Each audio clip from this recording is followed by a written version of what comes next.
Hi, welcome to Jerry's Backyard.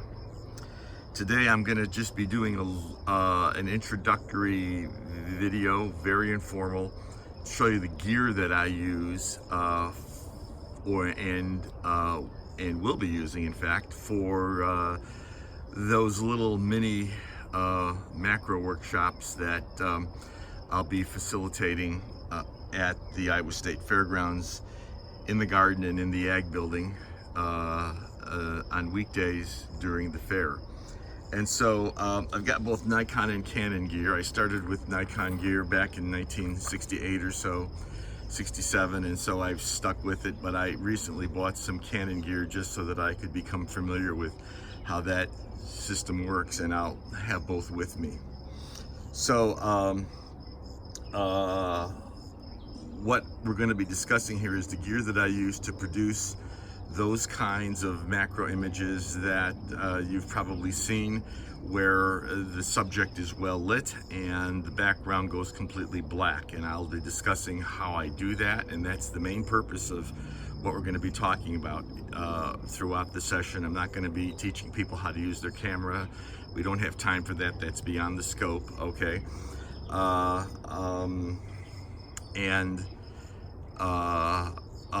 Later in the course or in the series, we'll be talking about how to balance strobe and ambient light, and actually how to change the color temperature of strobe light versus ambient light to get some really interesting color effects as well. And those will be videos later in the session, and probably in a couple days I'm going to try to do one video a day. So let's get right down to it, and I'll show you the gear. I'm broadcasting from our dog run downstairs because I have to watch the dogs while I'm doing this. So they're not in here right now, so I have no helpers. So my Nikon gear first. Camera for the work that I'll be doing will be this Nikon D850, but any camera will work. This is a full frame camera, so remember, if you're using crop sensor cameras, the lens choices might be different than the lens choices that I make. I have 5 different macro lenses, okay? And because my background as a scientist, I shot macros a lot when I was in college and as a graduate student, to document the experiments that I was doing, and a lot of that work was actually done photomicroscopy, microscopy through a microscope. And so we use a dedicated system for that, of course. So the first macro lens that I ever used was this Micro Nikkor 55 millimeter. It's manual focus, still works on my Nikon cameras. It's a little old, the focus is tight, but it's a really sharp, great lens, okay? I then moved up to this 60 millimeter Micro Nikkor, which is autofocus. I've got this Lensbaby Velvet lens, which I use for special effects. It's not really a macro lens, it's a close focusing lens, and I really like it, okay? For especially shooting it wide open, you can get some really, really surreal looking effects where highlights are completely blown out, okay? And kind of misty looking.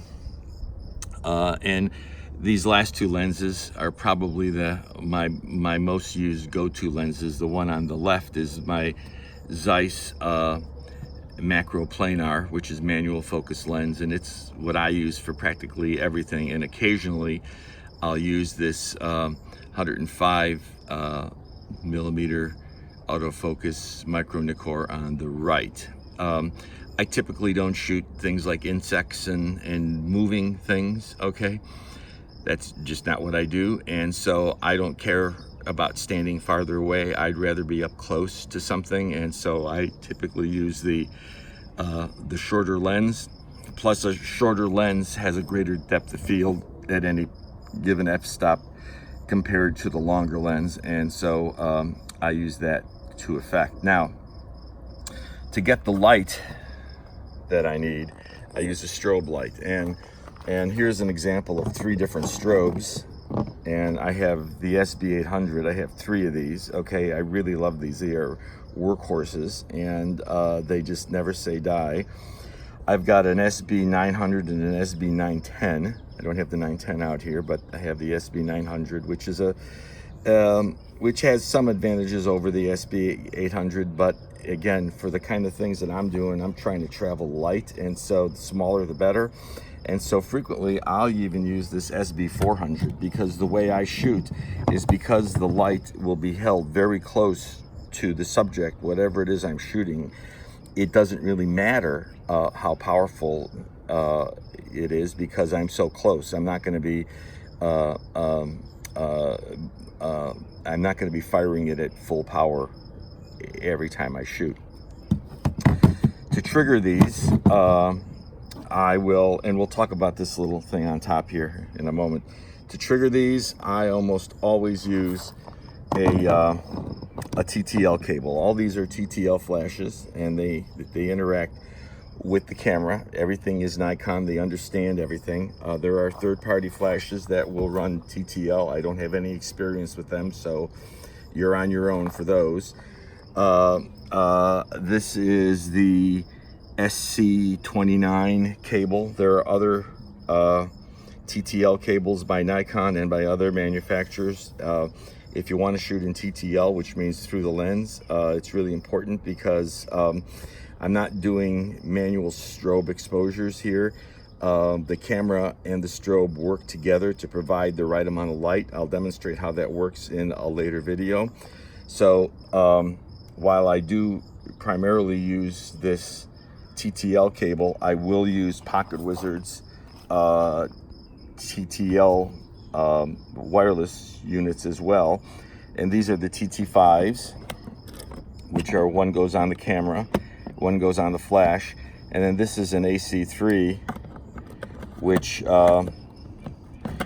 is used to control the output. And you see it's got a 0, M, and an A. 1 is off for that channel, M is manual mode, and A is auto, which means TTL. So I can do a flash compensation from the camera if my flash is fired remotely. So while we're working here primarily with macro, I think it's important to note that everything that you learn and I talk about here about shooting macros is going to apply directly to shooting in studio or shooting outside with portraits, with people. A strobe light is strobe light, and it doesn't matter what the subject is, it's all going to work the same.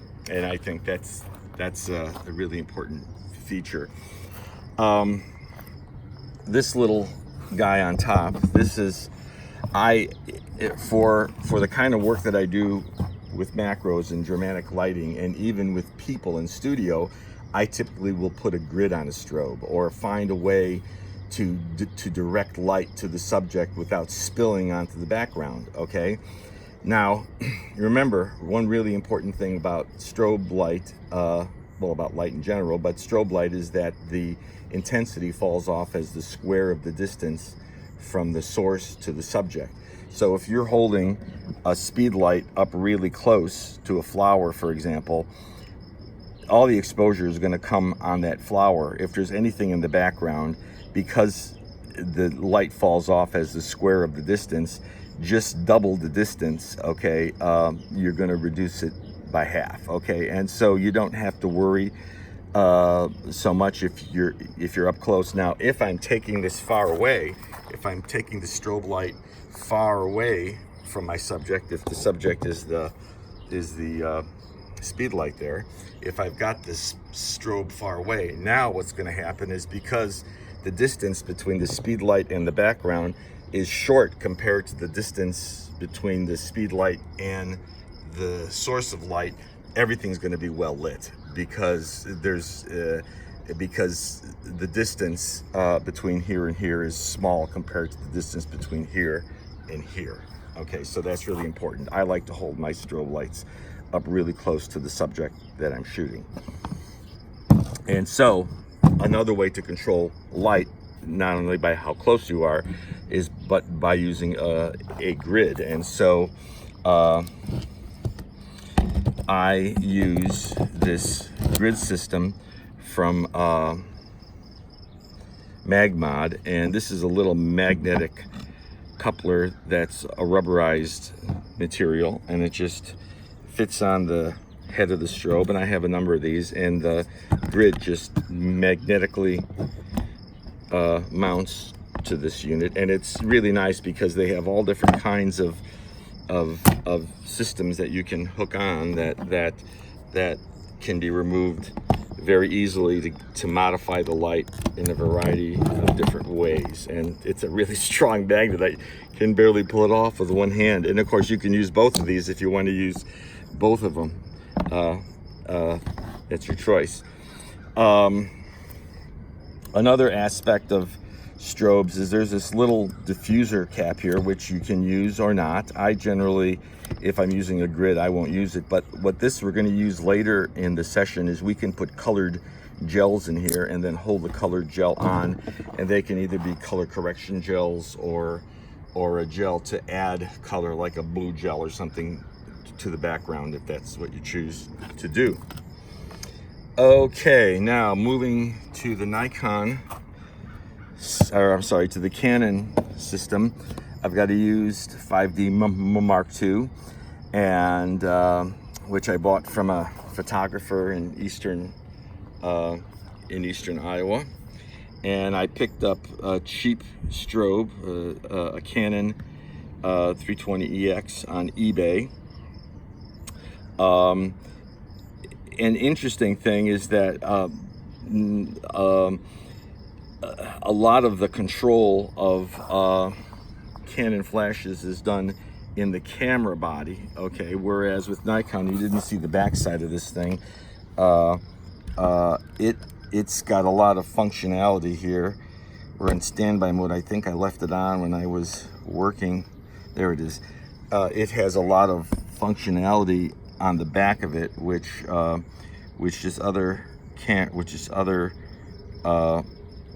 does not have. So I can switch from manual to TTL mode to auto mode to guide number, and I shoot this in, when I'm shooting in TTL mode, this goes into TTL mode, and that's how I shoot it. Okay, that is done in the Canon. It's done from the camera menu, from a menu in the camera, and I'm not remembering exactly where that is right now, but it's called Flash Control, and I think it's in the first camera menu item if you go to the menu item.